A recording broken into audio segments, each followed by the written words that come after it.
Bien, mes chers collègues, je vous propose de démarrer notre séance du Conseil avec 8 minutes de retard, ce qui nous a permis d'échanger sur un certain nombre de sujets. Je remercie les présents et j'excuse les absents. Céline Hervieux a donné pouvoir à Antoinette Kiss.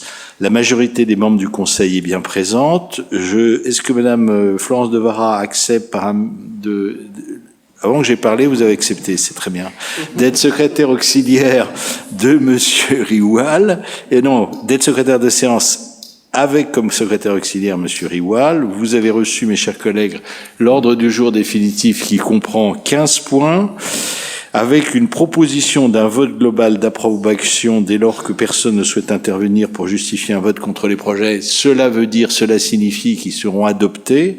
Les points 10 et 11, c'est-à-dire c'est la DE 155 et la DE 156, et ces fameuses délibérations, on vous propose d'adopter des crédits pour 21 structures d'insertion pour l'activité économique et pour 54 structures menant des actions d'insertion professionnelle et des bénéficiaires du RSA et autres acteurs publics, autres publics fragiles. Vous avez aussi sur table, il n'y aura pas de vote, il y aura tout à l'heure, on vous déposera les DLH de 326 et 327, c'est-à-dire que ça présente l'activité de la mairie de Paris pour le soutien à la rénovation environnementale du parc de logements sociaux de la ville, donc avec les grands opérateurs Paris Habitat, RIVP et Logiciamp. Et puis l'activité de soutien à la rénovation environnementale des copropriétés privées. Et là, bien sûr, c'est une autre affaire. Ça sera une action menée dans la durée. Enfin, je répondrai à la question orale tout à fait fondée, je la remercie de l'avoir posée, de notre collègue Antoinette Kiss sur le devenir du musée Hébert. Il se trouve que suite aux actions multiples que j'avais menées et à la conjonction des planètes, nous allons connaître rapidement maintenant une issue heureuse à ce dossier lancinant que nous connaissions. Je vous propose donc maintenant d'adopter la délibération de notre dernière séance qui s'est déroulée, comme dirait Michel, la dernière séance du Conseil d'arrondissement du mardi 19 septembre 2023, qui ne prend pas part au vote, qui s'abstient, qui vote contre, qui vote pour. Je vous remercie, c'est adopté à l'unanimité. Donc nous entamons ce conseil qui est assez bref, assez court, avec une première délibération sur les collèges publics parisiens. Je donne la parole à Madame Arielle Bocan. Merci Monsieur le maire. Chers collègues, la délibération suivante concerne les dotations complémentaires de fonctionnement, les subventions d'équipement et les subventions pour travaux des collèges publics parisiens. Nous sommes concernés par une dotation complémentaire de fonctionnement pour des frais de 2 862 € engagés pour le litige autour des copieurs au collège Jacques Prévert. Je vous demande de bien vouloir voter cette dotation. Je vous remercie. S'il n'y a pas de remarques, je vous propose d'adopter. Donc, qui ne prend pas part au vote, qui s'abstient, qui vote contre, qui vote pour, je vous remercie. Nous poursuivons nos travaux et je donne la parole à la première adjointe qui va rapporter sur la DFPE 171. Je vous laisse, ma chère collègue, annoncer l'intitulé de cette délibération. Merci Monsieur le maire. Oui, effectivement, très rapidement, comme ma collègue Arielle, ce projet de délibération dont je vous évite quelques gentils verbiages sur la nécessité d'accompagner les enfants dans leur découverte de la vie et ainsi gagner en autonomie, il est proposé d'organiser des passerelles crèche-école, ce qui est une bonne idée, certaines existent déjà, de façon à ce que la toute petite enfance, les petits en sortant de la crèche aient eu l'occasion d'appréhender la maternelle qui va être leur second lieu de vie. Donc, il est proposé de demander aux différentes caisses des écoles, ou tout au moins qu'on donne l'autorisation à la maire de Paris de signer avec les différentes caisses des écoles des 17 caisses, une convention de façon à leur permettre soit de déjeuner dans la crèche, soit de petit déjeuner, soit de déjeuner de petit déjeuner, soit de faire leur premier pas dans l'école maternelle, où des activités leur seront proposées avec artistiques, culturelles, etc., de façon à leur faire connaître leur prochain lieu d'accueil. Pour cela, donc, la ville de Paris propose un repas à un prix unitaire unique. Le repas est à 7,18 €. Quand il s'agit d'un goûter, ça sera 1,05 €. Et si on sait faire une addition, si c'est repas et goûter, c'est 8,23 €. Voilà. Donc c'est une bonne idée et je vous propose d'autoriser la maire de Paris à signer cette convention. Merci, ma chère collègue. Y a-t-il des demandes de prise de parole? Je n'en vois pas, donc je vous propose d'adopter cette délibération. Qui ne prend pas part au vote, qui s'abstient, qui vote contre, qui vote pour. Voilà. Et après, ça sera pour la suite des délibérations. Je vous proposerai même vote. Sauf si, effectivement, vous souhaitez vous abstenir, vous souhaitez pas prendre part au vote, vous souhaitez voter contre. Elle est adoptée. Je rapporte rapidement sur l'âge de 187, c'est-à-dire que la ville de Paris a souhaité, suivant en cela les préconisations d'une mission d'information qui avait été présidée par un élu sympathique du Conseil de Paris et auquel l'ensemble des partis politiques, des formations politiques représentées au Conseil avaient participé. Et parmi ces préconisations, figurait notamment la nécessité, la volonté pour faire revenir les soignants à l'hôpital, et notamment dans les structures de la PHP, faire en sorte qu'un certain nombre d'entre eux, les plus fragiles, ceux qui étaient les moins bien payés peut-être, enfin bref, tous ceux et celles qui habitent souvent très loin des hôpitaux parisiens, puissent bénéficier de logements sociaux. Alors je suis pas en train de vous dire que tous les soignants de la PHP, enfin tous les infirmiers, tous les aides-soignants vont bénéficier de logements sociaux. Simplement, la ville de Paris a passé une convention qui mettrait à la disposition 500 logements en droit unique, entre guillemets, du contingent de la ville de Paris chez le bailleur Paris Habitat sur les 5 prochaines années. Donc c'est quand même, c'est 100 par an, hein. C'est pas non plus un effort colossal et ça ne concerne que Paris Habitat. Donc je le dis, puisque plusieurs groupes politiques sont présentés ici, ça méritera peut-être de nourrir des interventions au Conseil de Paris, d'ailleurs de tous bords, puisque je pense que favoriser le retour des soignants qui ont été quand même touchés, comme tous les Français, quelquefois particulièrement touchés par cette longue crise sanitaire qui ne fait que prolonger en réalité la crise des hôpitaux, qui ne date pas d'hier, qui date de maintenant très nombreuses années, c'est sans doute une très bonne chose. Donc on nous propose de voter cette convention et on nous précise, alors ça c'est un peu, je trouve que un peu facile, étant entendu que ces droits de réservation sont susceptibles de relever tant du contingent de la mairie que celui des mairies d'arrondissement qui le souhaitent. Alors moi, j'ai rien contre. Simplement, on a 2 logements par an au maximum en ce moment. Et on les réserve, on a pris le parti de les réserver à des puéricultrices qui sont également des auxiliaires de puéricultrices qui sont également en grande difficulté, puisque vous savez qu'on a actuellement, je parle sous le contrôle de Chantal, on a actuellement l'équivalent à peu près d'une crèche qui est gelée, c'est-à-dire de 50 ou 60 places. C'est-à-dire qu'il faut faire revenir effectivement des auxiliaires de puéricultrices. On a créé 100 places de crèche dans des structures associatives au cours de la dernière mandature, à la fin de la dernière mandature, et on a donc l'équivalent de 2 crèches de 50 berceaux, et on en a une qui est gelée actuellement. Donc c'est quand même un peu embêtant. Mais enfin, ne pas voter cette délibération, je crois que ça n'irait pas dans le bon sens. Mais je pense que la ville de Paris peut encore faire davantage en la matière. Et d'ailleurs, au-delà des agents de la PHP, c'est tous les agents de catégorie C de la mairie de Paris, sur lequel service des boueurs, cantonniers, agents de voirie, bref. Et puis peut-être également je vois certaines aides-soignants qui travaillent au profit de nos aînés, qui sont employés dans les associations qui travaillent avec la Maison Autonomie Saint-Jacques. Tout ça, ce sont des situations qui méritent effectivement d'être davantage aidées. Et dans les EHPAD. Et donc, finalement, on rendra gloire à Delanoë d'avoir créé les logements sociaux.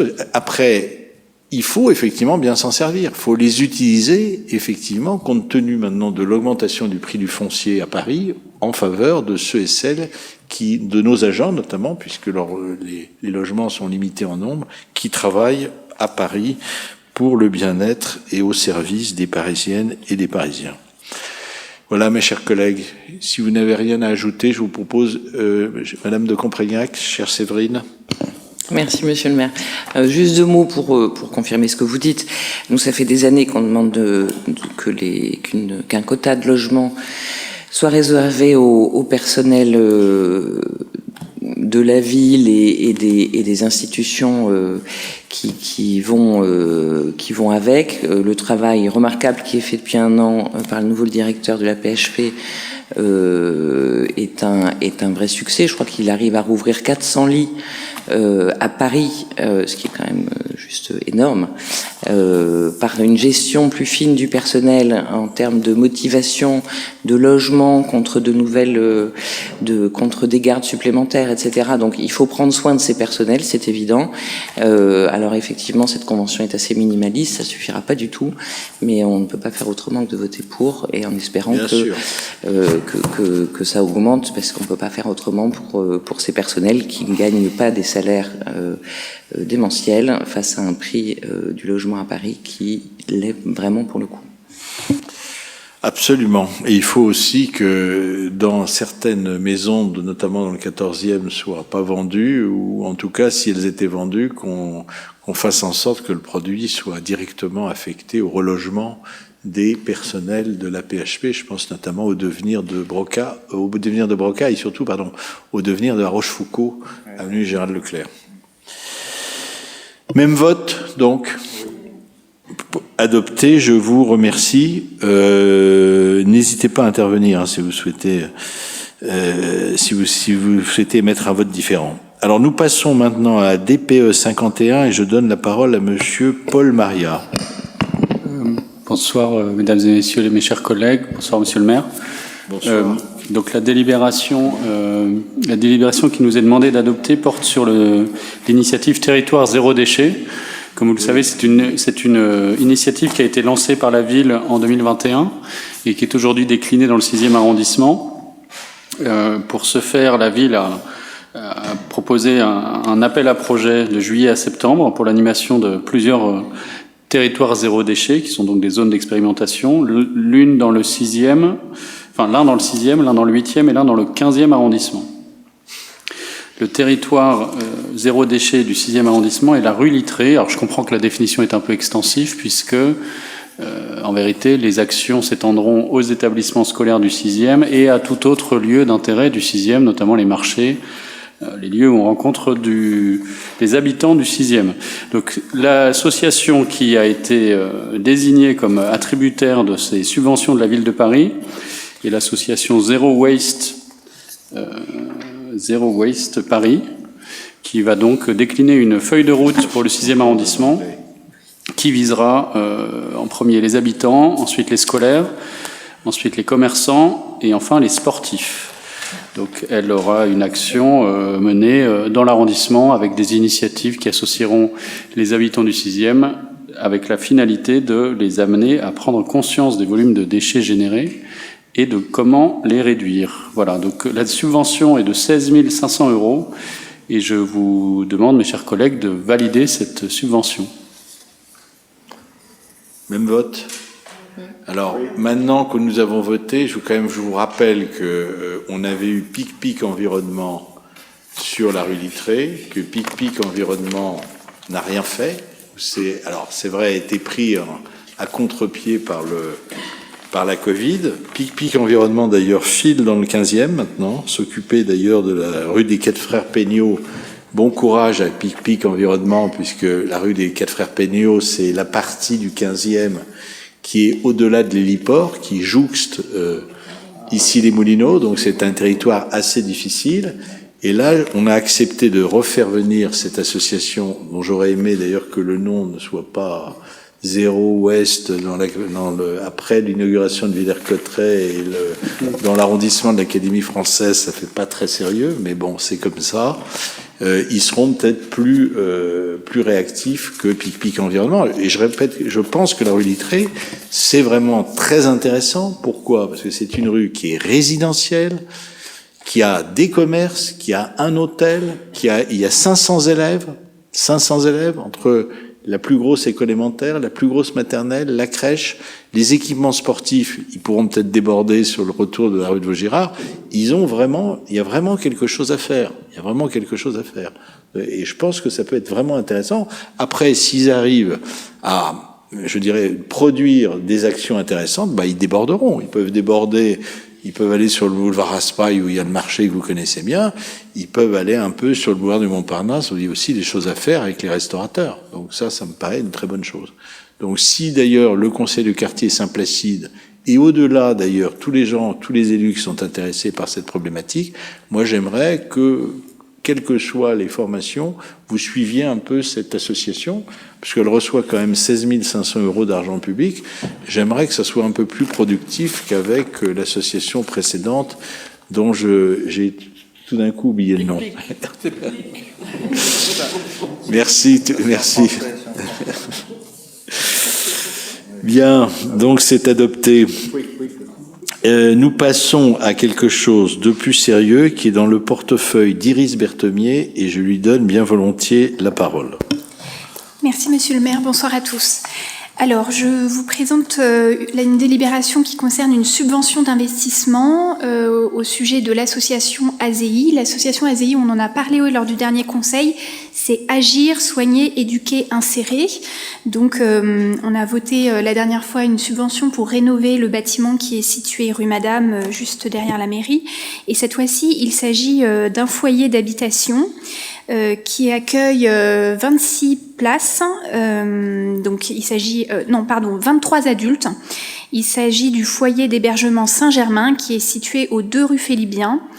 Le projet qui nous est présenté, c'est la transformation de 5 places d'hébergement qui vont concerner des personnes qui actuellement travaillent au sein de l'ESAT. Donc l'ESAT, c'est un établissement qui permet le travail des personnes en situation de handicap.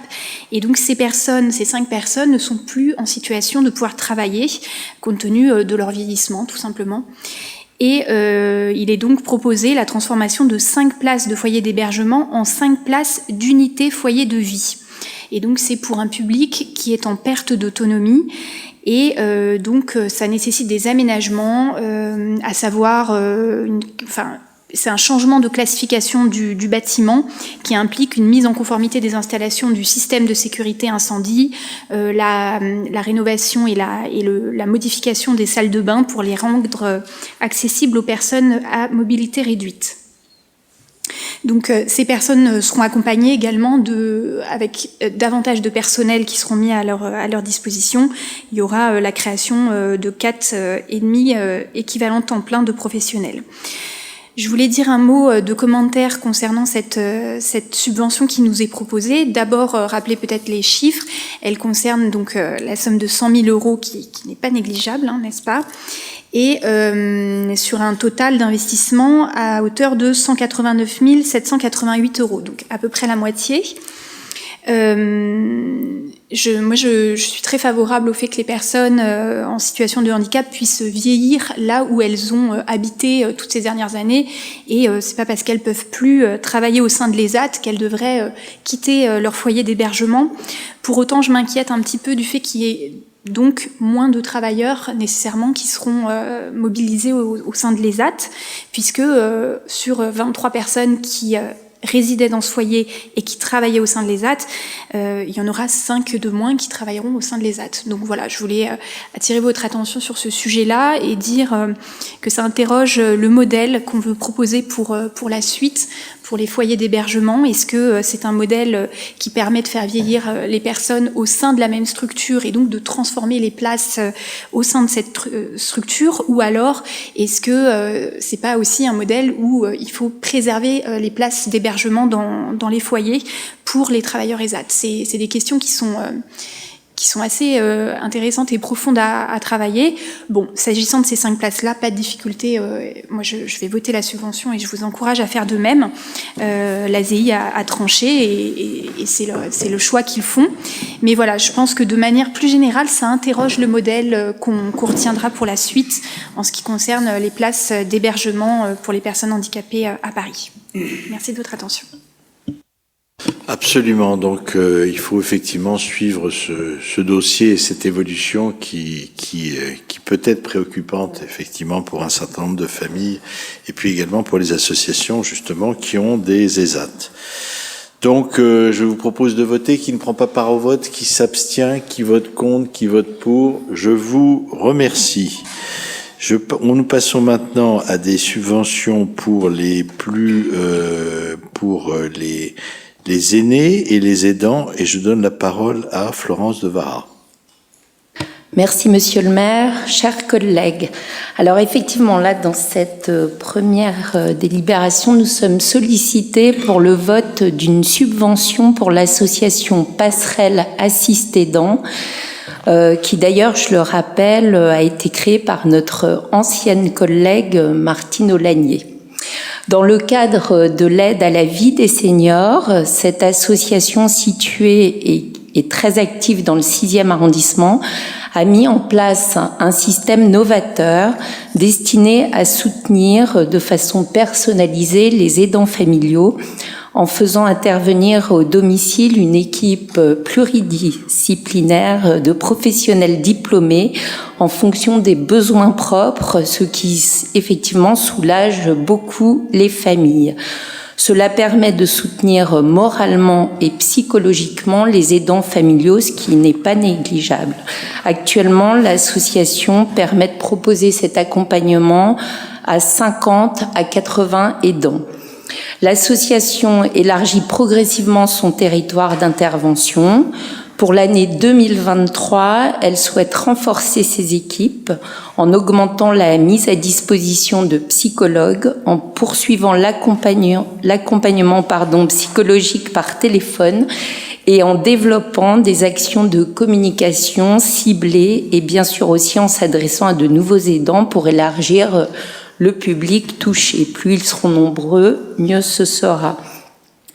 Compte tenu de ces éléments et de la qualité du projet présenté, je vous invite donc à voter évidemment favorablement, comme l'année dernière, l'attribution d'une subvention d'un montant de 40 000 € à cette association. Je vous remercie. Bien. Y a-t-il des demandes de prise de parole ? Notre ancienne. Alors, je rappelle que c'est la deuxième suppléante. S'il arrivait, si on prend l'avion ensemble et qu'il se crache, elle siégera. Ouais. Bon. Non, mais il faut pas que ça vous. Pas d'autres demandes de prise de parole, donc je vous propose d'adopter cette délibération. Je redonne la parole à Florence de Vara, qui est toujours en forme et qui va rapporter sur la DSOL 141. Merci. Alors, cette délibération porte sur 7 subventions de fonctionnement pour 7 associations évoluant sur Paris et proposant des actions d'aide alimentaire à destination de personnes et de familles démunies, ainsi qu'un projet de mise à l'abri de familles en situation de grande précarité. Le montant global de ces subventions s'élève à 653 301 €. Plus précisément pour notre arrondissement, il s'agit d'une subvention destinée à l'association Partage 567, dont l'activité principale est la distribution de colis alimentaires auprès de personnes et de familles démunies, résidant dans les 5e, 6e et 7e arrondissements, comme son nom l'indique. Le public est donc constitué de personnes isolées et de familles orientées par les services sociaux de proximité dans ces arrondissements. En 2022, 41 séances de distribution ont eu lieu, ce qui représente environ 3000 passages de bénéficiaires et presque 24 tonnes de marchandises pour un total de 201 foyers aidés. Le montant de la subvention proposée s'élève à 2 000 €. Je vous remercie donc de bien vouloir voter la subvention globale pour les 7 associations concernées par cette délibération. Merci. Mes chers collègues, et s'agissant de Partage 567, effectivement, qui est une association qui existe depuis une vingtaine d'années, je voulais remercier chaleureusement son président Jean-Paul Loras, qui est d'ailleurs par ailleurs, je crois, membre d'un conseil de quartier, et qui, à la suite de Monsieur Grimbert, assume la présidence de cette association. C'est une opération tout à fait bénévole. Et ils ont également, pour nourrir, sans jeu de mots, les collectes, c'est eux également qui organisent sur le 6e arrondissement, qui encadrent la collecte de la banque alimentaire qui a lieu chaque année, en règle générale le dernier samedi du mois de novembre, et qui est assumée d'ailleurs en partie par le CASVP. Et c'est, vous savez, nous accueillons des cartons, la collecte se fait dans un certain nombre de supermarchés du 6e. Les cartons sont amenés dans la mairie, dans le garage, qui se trouve à droite, juste en descendant près de l'escalier E, et ensuite, effectivement, les camions de la ville viennent amener le produit de la quête, de la collecte, auprès de la banque alimentaire, mais c'est lui également qui l'assiste. Donc, ça sera là encore peut-être un point de vigilance dans les prochaines années. Si vous croisez des gens qui ont des choses à se faire pardonner, qui veulent donner un peu de temps pour les autres et qui ont qui peuvent aider, puisque souvent ensuite ils vont eux-mêmes, alors c'est le CASVP qui collecte dans la mairie, mais eux-mêmes vont un peu animer la collecte dans les supermarchés, au Carrefour Market de la rue de Rennes, etc., etc. Donc ça peut être des choses qui peuvent être faites, et on peut sans doute éventuellement, vous pouvez me le dire, et moi je transmettrai les bonnes volontés à Monsieur Loras, qui ne m'a rien demandé, mais j'y pense parce que c'est toujours la même chose. Ce sont des actions qui sont reconduites, et on vit dans un monde maintenant où la reconduction est quelquefois difficile. On est dans la novation permanente. Et l'innovation, quelquefois, une action chasse une autre. Et là, c'est vraiment du bénévolat extraordinaire, fait de continuité, d'action, mais qui, quelquefois, s'affaiblit du fait que, comme c'est plus à la page, c'est plus à la page pour certains. On communique pas assez, on se lasse de tout. Sauf qu'il y a des gens, effectivement, qui sont dans la difficulté. Et que ce soit la collecte de la banque alimentaire, que ce soit les Restos du Cœur, ce sont des associations, ou la Croix-Rouge dans son domaine, ou Emmaüs, sont des associations permanentes qui jouent un rôle essentiel. Et d'ailleurs, quand vous croisez des personnes qui veulent s'engager dans le tissu associatif, maintenant je les engage à aller systématiquement dans ces grandes associations, plutôt que et ça a été une mode une certaine époque, jusqu'en 2019, de créer sa petite structure avec sa petite association, pour dire le comité Théodule de telle communauté, de telle faculté, veut développer une action. Non, je pense qu'il faut maintenant effectivement renforcer les grosses associations qui eux-mêmes rencontrent des problèmes de bénévolat parce que certains sont fatigués moralement, sont épuisés physiquement. Voilà, mes chers collègues, mais j'arrête ici mes remarques, mais qui sont des remarques de bon sens, parce que ce sont des situations que nous rencontrons maintenant de plus en plus. Donc, après l'excellent rapport de Florence Devara, je vous propose de voter favorablement. Merci. Adopté à l'unanimité. Sur table, vous allez avoir les délibérations que va vous déposer Monsieur Aubeuf. Et dans quelques instants, il distribuera également la réponse à la secrétaire auxiliaire qui va nous donner copie de la réponse à la question qu'a posée Antoinette Kiss sur le musée Hébert. Vous voulez peut-être, ma chère collègue, vous voulez réintervenir sur Vous voulez que j'en donne lecture peut-être? Je vais donner lecture comme vous voulez, hein.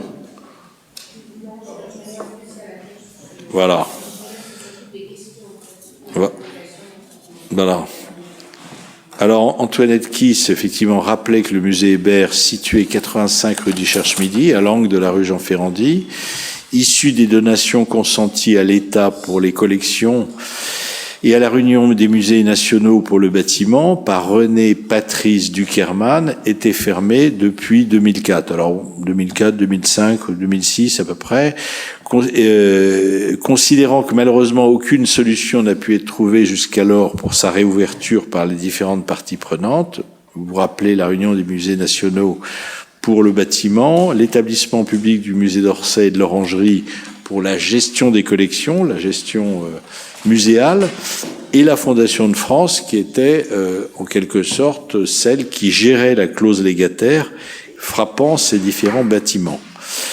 Concernant les informations récemment diffusées dans la presse relatives à la vente prochaine des locaux du musée, vous demandiez quelles étaient les informations dont je disposais concernant le devenir du lieu et les leviers potentiellement activables pour la préservation de sa vocation culturelle. Alors je vais essayer de vous donner réponse.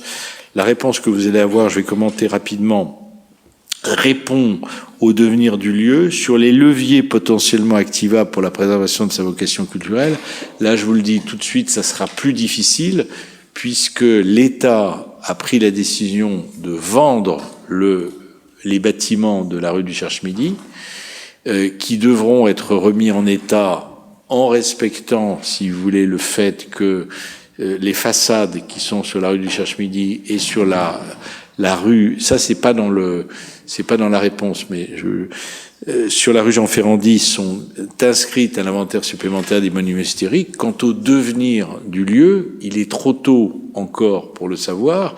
En revanche, je pense que nous pourrons agir lorsque nous connaîtrons effectivement l'éventuel acquéreur pour le rencontrer et voir ce qu'il a comme projet pour réutiliser ces 2000 mètres carrés qui sont dans un très mauvais état, que j'avais visité en 2017, qui sont dans un état de décrépitude avancée et dans lequel, a priori, peu d'éléments, aucun élément n'est inscrit, même si vous avez une rampe et un escalier qui est relativement beau. Après, le devenir, est-ce que ce sera un hôtel, est-ce que ce sera des bureaux, est-ce que ce sera des logements? Difficile de faire des logements, forcément de nombreux logements. Est-ce que ça sera quand même une vocation culturelle? Possible. On peut imaginer une fondation, vous avez maintenant des fondations privées qui sont à la recherche de lieux. Après, quelle sera la fondation privée? Quelle sera son origine? Quels seront les capitaux qui sont derrière? Et c'est tout quelquefois le problème. Après, il faudra, je pense que, et je vous remercie d'avoir posé cette question, le pire était la situation actuelle. Un bâtiment laissé en déshérence depuis 17 ans et dont les façades commençaient à se dégrader, même si je recevais au maximum une lettre tous les 2 ans me demandant qu'allait devenir ce bâtiment. Ça n'a pas remué les foules. Hein. Ça n'a pas été. C'était principalement l'hôtel de la Belle Juliette qui était en face, qui se désolait quand même de voir ce lieu un peu fermé. Après, vous avez l'ambassade du Mali qui est dans un magnifique bâtiment assez tristement entretenu, qui mériterait là aussi. Mais là, la situation est difficile. Pourquoi? Parce que c'est un legs de l'ancienne Afrique de l'Ouest. L'ambassade du Mali cohabite avec le consulat du Bénin. Donc j'ai interrogé plusieurs fois le ministère des Affaires étrangères. On n'arrive pas, si vous voulez, à faire évoluer la situation de cet immeuble. L'ambassade du Mali a été approchée par différents promoteurs. On n'a jamais réussi, pour le moment, à régler le problème. Mais si vous avez des amitiés au Mali ou au Bénin, vous êtes bien sûr les bienvenus. Donc, effectivement, je vous rappelais que c'était fermé depuis une vingtaine d'années dans la réponse. J'avais visité, si vous voulez, avec le conservateur de l'époque, conservateur adjoint du musée d'Orsay, qui on avait visité les lieux et obtenu de Françoise Nyssen en 2017, qui avait elle-même diligenté une mission d'inspection des affaires culturelles, la décision de faire évoluer la situation de ce musée. Après, on a eu un peu, un renouvellement des ministres de la Culture. Franck Riester, le cabinet de Franck Riester m'avait, ça c'est pas dans la réponse, m'avait reçu rue de Valois et j'étais même venu avec une mécène qui avait visité les lieux. Après, la crise sanitaire est arrivée, ainsi que Madame Bachelot. Il faut dire que la conjonction des deux a, je dirais, a eu des effets délétères sur la gestion de la situation. Mais je dois vous dire que, en revanche, après Madame Bachelot, c'était Rima Abdul-Malak qui est arrivée tout de suite, non? Non, je suis pas sûr. Non, ou en tout cas, Franck Riester avait quand même lancé les choses. Et donc, il y a eu quand même une petite évolution. Et dès la nomination de Rima Abdul-Malak, que je remercie très chaleureusement de son action, un membre du cabinet m'a appelé l'année dernière et m'a dit qu'effectivement, il travaillait sur une solution. La solution étant la suivante: le bâtiment sera vendu, mais surtout le nœud gordien qui était tranché, c'était effectivement qu'il y ait un projet muséal cohérent qui permette, si vous voulez, de réunir les œuvres d'Hébert, y compris celles issues des anciennes collections du musée de la rue du Cherche-Midi, et que ce projet muséal emporte la décision, l'avis de la Fondation de France, gérant de la clause légataire, et qui ne pouvait donner son accord à une évolution des bâtiments de la rue du Cherche-Midi que si le projet muséal qu'on lui soumettait était de nature à emporter sa décision. C'est le cas, et là on a une conjonction des planètes heureuses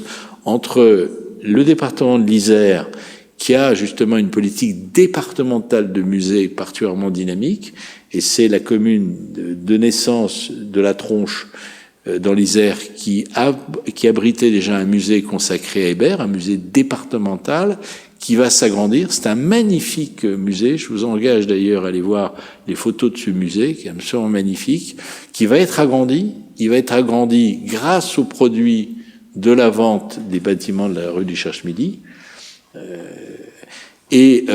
L'ensemble des collections d'Hébert sera transmise. Alors, néanmoins, ce que je souhaite, c'est que c'est quand même toujours le musée d'Orsay qui suit les peintres du XIXe siècle, et que le musée d'Orsay, bien sûr, dans les prochains mois, dans les prochaines années, consacre une très belle exposition à Hébert, comme il a d'ailleurs consacré, je vous engage à aller la voir, une très belle exposition à un peintre lyonnais du XIXe siècle qui avait été relativement oublié et qui actuellement est vraiment magnifié. C'est une très belle exposition dont j'ai oublié le nom du peintre, mais ça va me revenir, et qui est actuellement visible au musée d'Orsay. J'ai été à l'inauguration et c'était vraiment merveilleux.